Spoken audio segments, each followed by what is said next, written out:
안녕하세요. 저는 결혼식을 3주 앞두고 제 인생을 위해 중대한 결정을 내렸던 30대 초반의 여자입니다. 저는 전주에서 살고 있고 부모님은 식당을 운영하고 계세요. 한자리에서 오랫동안 운영을 하셔서 단골 손님이 많은데 관광객 사이에서 입소문이 퍼져 관광객도 많이 왔었던 곳입니다. 새벽부터 가게로 나가시는 엄마 아빠는 내 가족이 먹을 음식이다 생각하시며 반찬 하나하나 정성으로 만드세요. 평생을 장사하시면서 일군 가게다 보니 애정도 많으시고 저 역시도 저희 부모님 가게에 대한 애착이 몹시 큽니다. 저는 법무사 사무소에서 일을 했었는데요. 부모님은 저에게 원한다면 언제든지 가게일 배워서 물려받으라는 소리도 많이 하셨어요. 저도 음식하는 거 좋아하고 또 엄마 손맛 닮아서 곧잘 하는 편입니다.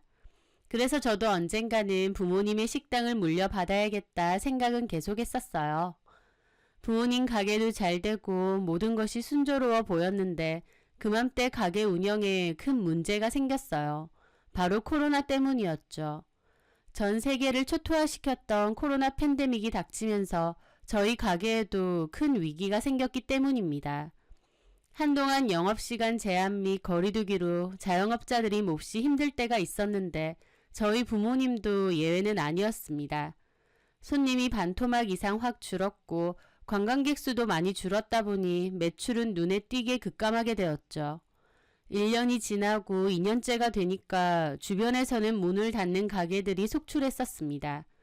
저희 부모님도 그전까지는 모은 돈으로 월세 내고 여차저차 버티셨지만 2년째 되면서 많이 힘들어 하셨어요. 게다가 하필 그맘때 부모님의 여유자금이 더 없었던 이유가 코로나 터지기 전쯤 부모님 은퇴 후 지내실 요량으로 전망 좋은 아파트 한 채를 분양받으셨거든요. 부모님이 가지고 계신 돈을 거의 아파트 분양하는 데 쓰셨고 당장 들어가실 게 아니라서 저렴한 가격으로 전세를 주고 있었던 때였습니다. 그렇다 보니 가게를 유지하는데 더 힘들기도 했죠. 물론 안 좋은 일만 있었던 건 아닙니다. 그렇게 매매를 했었던 아파트가 코로나 기간 때 부동산 가격 상승으로 가격이 꽤 오르게 되었거든요. 대출 없이 3억 후반 정도의 매매를 하셨었는데 그 기간 동안 2억 넘게 올랐던 것이죠. 코로나 시국 탓에 장사는 크게 힘들어졌지만 부동산 쪽에서는 이익을 보신 거였습니다. 다만 은퇴 후 들어가시려고 준비해 두신 거라 그맘때 전세로 사는 사람들이 있었고 당장은 집을 팔거나 할 것도 아니어서 현금화하기는 어려웠지만요. 부모님은 그맘때 고민이 많으셨어요. 코로나 시국이 언제까지 지속될지도 모른다 보니 차라리 그 집을 정리해서 가게에 대한 세금을 메꿔야 되지 않을까 하신 거죠. 하지만 그렇게 하면 세금으로 나가는 돈도 크고 또 아파트 시세가 더 오른다는 얘기도 많아서 쉽사리 결정을 못하고 계셨습니다. 또 저희 부모님이 대출받는 건 싫어하셔서 최대한 안 받으려고 하셨지만 가게 운영 때문에 대출도 고민을 하고 계셨고요. 그래서 제가 모아놓은 돈으로 일단 가게 운영하실 때 쓰시라고 빌려드리게 되었습니다. 저는 그때 5천만 원 정도 모아둔 돈이 있었고 부모님께 필요하신데 일단 쓰시라고 한 거죠. 부모님은 고맙다고 상황이 조금 안정화되면 바로 돌려주신다고 약속했어요. 사실 제 입장에서도 여태까지 지켜온 부모님의 가게 문을 닫을 수도 없었고 자식된 도리로서 도움드릴 게 있으면 해드려야 했죠. 그런데 제 선택에 제 남친은 노발대발 난리가 났습니다. 저는 3년 정도 사귀었던 남자친구가 있었고 남자친구 나이가 저보다 5살이 많았어요. 만난 기간이 있다 보니 결혼 얘기도 오가고 있는 상황이었는데 제가 가지고 있는 돈을 부모님께 드렸다고 하니 남친은 그러면 우리 결혼 비용은 어떻게 되느냐고 성하더군요. 저는 남친이 이해가 되지 않았죠. 저희 부모님이 제 돈을 떼먹으실 분들도 아니고 정 안되면 아파트를 팔아서라도 주신다고 하셨으니까요. 그런데 남친은 가족끼리 돈으로 얽혀서 좋을 것 없다고 부모 자식도 마찬가지라며 싫어하더군요. 사실 제 입장에선 결혼이 급한 것도 아니고 오히려 결혼은 나중에 하면 되고 당장 부모님을 도와드리는 게 먼저였거든요. 결혼은 남친이나 급하지 저는 그렇게 급한 것도 아니었고 또 얘기는 오갔지만 구체적으로 계약을 하거나 하는 상황도 아니었고요. 그런데 저희 부모님은 그 사실을 아시고 저에게 미안해하시면서 제안을 하셨어요. 새로 산 아파트에 지금 살고 있는 사람들 곧 전세 만료도 되니까 차라리 너네가 그 집에서 신혼살림을 시작하는 게 어떻겠느냐고요. 전세 비용 이런 거는 필요 없다고 하시면서요. 결혼 비용에서 어차피 집값이 제일 큰 비중을 차지하는 거니까 집만 해결되면 큰 문제는 없었습니다.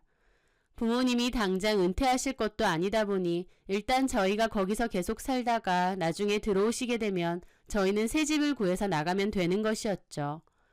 저는 그 얘기를 남자친구에게 전했고 남자친구도 저희 부모님의 제안을 반가워하더라고요. 본인도 결혼할 때 집이 제일 큰 걱정이라 했는데 그게 해결됐으니 싫을 게 없었겠죠. 게다가 부모님이 새로 매매하신 집은 주변 인프라도 좋고 지어진 지 오래되지 않아서 아파트 조경이나 실내도 좋거든요. 실거주하기에 굉장히 좋은 곳이었죠. 그래서 그렇게 하기로 하고 결혼 준비를 본격적으로 시작하기로 했습니다. 그러다가 사회적 거리두기도 완화가 되면서 다시 부모님의 가게 상황은 조금씩 나아지기 시작했어요. 끊겼던 손님들이 다시 돌아오고 점차 부모님의 가게도 예전 같은 활기를 띠기 시작했습니다. 저희 부모님은 저한테 고맙다고 빌린 돈도 조금씩 갚아주셨습니다. 그렇게 반 이상을 돌려주셨을 때였어요.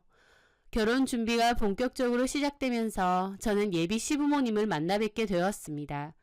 만난 지는 3년 정도 됐어도 남친의 부모님을 뵌 건 처음이었죠.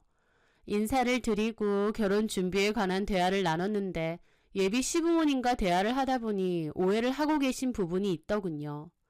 어머님이 저희 신혼집 시세를 물어보셨고 저는 제가 아는 선에서 설명을 해드렸어요. 부모님이 3억 후반 정도에 매매를 하셨는데 값이 올라서 지금은 6억 정도 하는 걸로 안다고. 그런데 어머님이 고개를 끄덕이시더니 그럼 집 명의는 공동명의로 할 거지? 하시는 겁니다. 저는 그 말에 어리둥절했죠. 부모님이 저에게 주신 게 아니고 부모님 들어오시기 전까지 살라고 하신 건데 갑자기 명의를 공동명의로 할 거냐 하셔서요. 저는 어머님이 얘기를 제대로 못 들으셨나 보다 싶어서 웃으며 말씀드렸어요. 아니요. 그 집은 저희 부모님이 은퇴하고 사실 생각으로 사놓으신 아파트예요. 저희는 그 전까지 지내기로 한 거고요. 부모님 은퇴하시면 저희는 새 집 구해서 나갈 계획이에요. 그랬더니 어머님은 표정이 확 안 좋아지고 미간을 찌푸리시는 겁니다. 뭐라고? 부모님이 선영이한테 주신 게 아니야? 예. 아니, 내가 듣기론 부모님께서 선영이한테 돈도 많이 빌려가셨다고. 그래서 신혼집은 아예 해주신다고 한 걸로 알았는데. 다른 사람도 아니고 하나밖에 없는 딸이 결혼한다는데 그걸 주시는 것도 아니고 그냥 잠깐 살라고 하신 거라고? 라며 불쾌한 표정을 지으시는 겁니다. 저는 좀 황당했죠. 이미 저희 부모님이 저에게 갚은 돈도 반 이상 넘었고 또 아무리 제가 딸이라고 해도 그 집을 저한테 꼭 주셔야 될 이유도 없잖아요. 집과 별개로 결혼자금은 조금 도와주시기로 했거든요. 그거면 충분하지 왜 당연히 집을 주신다고 생각한 건지 좀 황당하더라고요. 남친이 도대체 어머님께 어떻게 말씀을 드린 건가 싶기도 했는데 어머님이 그러시더군요. 우리 영호가 신혼집에 들어가는 혼수도 다 하고 결혼 비용도 좀 더 낸다고 들었는데 그러면 당연히 그 집은 공동명의로 하는 게 맞다고 생각했거든. 근데 선영이 얘기를 들으니 좀 황당하네. 라고 하셨어요. 솔직히 남친이 혼수하고 결혼 비용 낸다고 해봤자 2천만 원 정도입니다. 저도 부모님께 돈을 일부 돌려받은 데다 결혼 자금도 좀 도와주신다고 했기 때문에 추가적으로 필요한 돈은 제가 내려고 했고요. 그런데 남친이 혼수하고 결혼 비용 좀 더 낸다고 당연히 공동명의 얘기를 하시는데 저는 너무 황당하더라고요. 막말로 그 정도 집 전세를 구하려고 해도 돈이 얼만데요. 하지만 남친은 그 자리에서 자기 엄마에게 적극적으로 해명하거나 설명하려 하지 않고 그냥 당황스러운 표정만 짓고 있었습니다. 저는 그 모습이 더 황당했죠. 어쨌든 여차저차 그렇게 첫 만남은 끝이 났고 저는 찝찝한 기분으로 집으로 돌아왔습니다.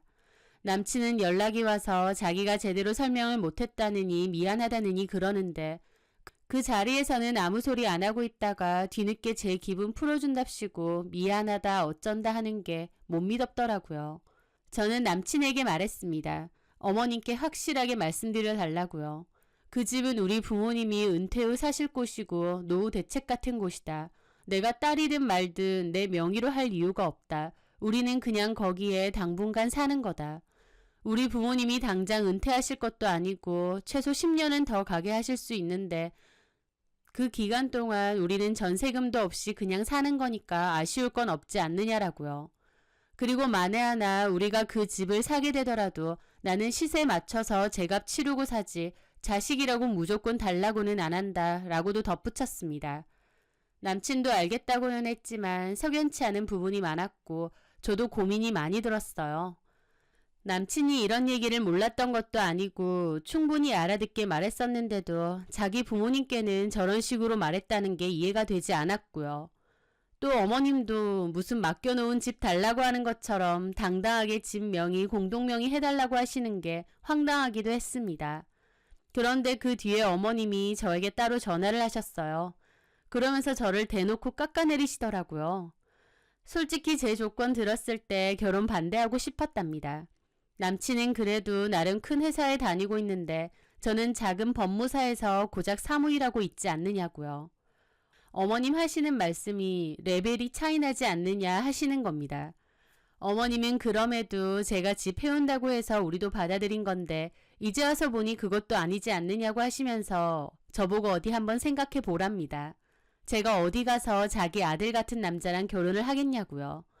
그리고 저희 부모님께 얘기 잘 해보랍니다. 만약 그렇게 안 하면 결혼한다 해도 자기들이 저를 별로 좋게 안 볼 거고 그러면 결혼 생활에 있어서 피차 안 좋지 않겠느냐고요. 아예 대놓고 공동명의 안 해주면 시집살이 시킬 거라고 경고를 하시더군요. 저는 어머님 얘기 들으면서 와, 이 결혼 하지 말아야겠구나 결심이 확 서는 겁니다. 벌써부터 저한테 따로 전화해서 대놓고 저 깎아내리고 본인 아들 잘났다고 하시는 분인데 결혼하면 더 심하면 심했지 덜하지는 않을 테니까요. 게다가 제가 해간다고 하지도 않은 집을 왜 자기들 마음대로 생각하고 공동명의를 요구하는 건지 무엇보다 결혼도 남친이 더 원하는 거지 저는 그 정도 생각도 없습니다. 그런데 제가 무슨 남친하고 결혼하고 싶어 안달이 났고 자기들이 마지못해 허락해준 것처럼 얘기하는데 어이가 없더라고요. 어머님은 당신이 그렇게 말하시면 제가 생각이 짧았다고 부모님께 다시 말해보겠다 이러면서 쩔쩔 맬 줄 알았나 본데 저는 오히려 이 결혼은 진짜 아닌 것 같다는 확신만 들었을 뿐이에요. 그래서 어머님께 말씀드렸죠. 네, 어머님 말씀 잘 들었습니다. 어머님이 저를 그렇게 마음에 안 들어 하시는 것도 저는 몰랐네요. 저 이 결혼 그냥 없던 일로 하겠습니다. 그러면 되죠? 제 말에 어머님 잠시 말이 없으시더군요. 그러더니 어이없어 하시면서 예, 선영아. 너 그렇게 안 봤는데 성격 보통 아니다. 내가 몇 마디 했다고 바로 결혼 안 한다고 어깃장 부리니? 아니요. 어깃장 아니고 어머님 얘기 들으니까 뭐가 뭔지 이제야 현실 파악이 제대로 돼서요. 어머님 말씀 들어보니 제 명의는 아니라도 어쨌든 전세금 하나 없이 6억 넘는 신혼집 준비해가는 건데 이런 무시를 받아야 되나 현타가 왔거든요. 작은 사무실이지만 거기서 저 일 잘하고 있고 나중에는 저희 부모님 가게도 제가 물려받을 거예요. 어머님은 오빠 직장 좋다고 하시지만 그래봤자 대기업도 아니고 연봉도 그렇게 안 높은 거 저도 알거든요. 솔직히 저한테 결혼하자고는 계속했는데 막상 보니 결혼 자금도 3천만 원 있는 게 전부고 준비도 전혀 안 돼 있던데요. 그래도 서로 좋아하니까 잘 맞춰서 결혼해보자 한 건데 어머님 말씀 들으니까 이건 좀 아닌 것 같습니다. 미리 말씀해 주셔서 감사해요. 원하시는 대로 이 결혼 없던 일로 하겠습니다. 그럼 이만 끊을게요. 저는 그렇게 말하고 전화를 끊었습니다. 오래 사귄 남자친구고 결혼 얘기를 하도 해서 저도 결혼은 당연히 이 남자랑 해야 되는가 보다 세뇌 아닌 세뇌가 됐었는데 개념 없는 남친 어머님 얘기를 듣고 있자니 정신이 확 들더라고요. 제가 왜 손해보면서 또 이런 취급 받으면서 결혼을 하겠나요? 아예 대놓고 시집살이 시킬 거다 각오해라 하는 수준인데 제가 미쳤다고 그런 집에 시집을 갈까요? 황당해하고 있는데 잠시 후 남친이 전화가 왔어요. 아마 어머님과 통화하고 저에게 전화를 건 모양이었죠. 저는 남친이 오히려 미안하다고 할 줄 알았는데 저보고 화를 내는 겁니다. 왜 그러냐고요. 엄마가 속상해서 그러시는 건데 좀 적당히 맞춰드리면 자기가 다시 얘기할 거였다고요. 그런데 대놓고 할 말 다 하고 결혼 안 하겠다 어깃장 부렸다는데 맞냐는 겁니다. 자기 엄마에 이어 얘도 똑같구나 싶더라고요. 그전에는 결혼하고 싶어서 저한테 다 맞춰주는 척하고 착한 척 굴더니 이런 순간에는 바로 본심이 나오는 거였죠. 어머님이 나 먼저 마음에 안 들어 하셨고 공동명의 안 해주면 시집살이 시킨다는데 어떤 여자가 미쳤다고 결혼을 하겠느냐 그랬죠. 남친은 엄마의 진심이 아니고 그냥 하신 말이랍니다. 그러면서 하는 소리가 솔직히 엄마 말이 틀린 것도 아니지 않느냐는 거예요. 저희 부모님도 참 너무하신 것 같다고요. 자식이라곤 저 하나밖에 없고 급할 때 돈도 많이 빌려가셨는데 그러면 결혼할 때 집이라도 해주실 수 있는 거 아니냐고요. 저 그 말에 스팀이 확 올라오더라고요. 제가 부모님을 위해 돈을 빌려드린 건데 거기에 10원 한 장 보탠 적도 없는 사람들이 뭔데 감나라 배나라 하고 있나요? 게다가 자기들이 뭔데 저희 부모님더러 너무하니 어쩌니 하나요? 그러는 남친네는 뭘 해온다고요? 저한테 자꾸 공동명의 요구하는 것도 너무 수가 뻔하더라고요. 결국 저희 부모님 재산 자기들이 날로 먹고 싶은 거잖아요. 저는 진짜 뭐 이런 도둑놈 심보들이 다 있나 싶은 겁니다. 저 열받아서 똑같이 얘기했습니다. 결혼 안 할 거다. 너랑 니네 가족 하는 거 보니 내가 내 발등 찍을 뻔했다. 신혼가전 주문한 거 다 취소하고 결혼식장도 취소하라고 했습니다. 남친은 결혼이 장난이냐고 난리를 쳤지만 저는 여태까지 내가 한 것 중에 지금 이 말이 제일 진심이라고 했습니다. 오래오래 사귀었고 결혼 얘기 나왔으니 책임감이나 의리도 있고 그냥 자연스럽게 결혼도 하는 거라 생각했는데요. 제가 하마터면 제대로 제 팔자 꼬고 눈물 쏟을 뻔했더라고요. 지금도 저런데 결혼하면 얼마나 사람 속을 더 뒤집어 놓겠나요. 자기들은 해온 것도 없이 저희 부모님만 치사한 사람 몰아가면서요. 게다가 저희 부모님 재산을 자기들 것 마냥 행세까지 하면서 말이죠. 차라리 결혼 전에 저렇게 티를 내준 게 고마울 지경이었습니다. 저는 남친이 안 할 것 같아서 제가 나서서 예약해둔 거 다 취소했어요. 남친은 뒤늦게 자기가 잘못했다, 엄마도 잘못 생각하신 거다, 이러지 말자고 저를 붙잡았지만 저는 단칼에 잘라냈습니다. 그렇게 한 차례 소란 끝에 결국 파혼을 했어요. 결혼을 얼마 안 놔두고 파혼을 한 거라 친척들 지인들 사이에선 제 얘기가 시끌했지만 그것도 오래가지는 않더라고요. 남들 눈 무서워서 지옥길 들어가고 싶지도 않았고 남들 떠들어대는 얘기 그렇게 신경 쓰이지도 않았고요. 그 후 저는 법무사 사무실은 그만두고 부모님 가게에서 일을 하고 있습니다. 부모님도 그렇게 하시길 원하고 저도 언젠가는 제가 할 생각이 있었기에 본격적으로 시작해보자 한 거죠. 회사 다닐 때보다 더 힘든 것도 있고 좋은 것도 있는데 부모님이 평생 정성으로 일궈온 가게다 보니 그 노력에 누가 되지 않게 열심히 해볼 생각입니다. 명의는 아니더라도 6억 넘는 신혼집 해가면서 공동명의 안 해줬다고 별의별 소리 다 들었던 지난 결혼 준비를 생각하면 당분간은 결혼은 생각도 하고 싶지 않네요. 그저 지금 하는 일 열심히 하고 부모님과 좋은 시간 많이 보내야겠습니다. 제 사연 들어주셔서 감사합니다.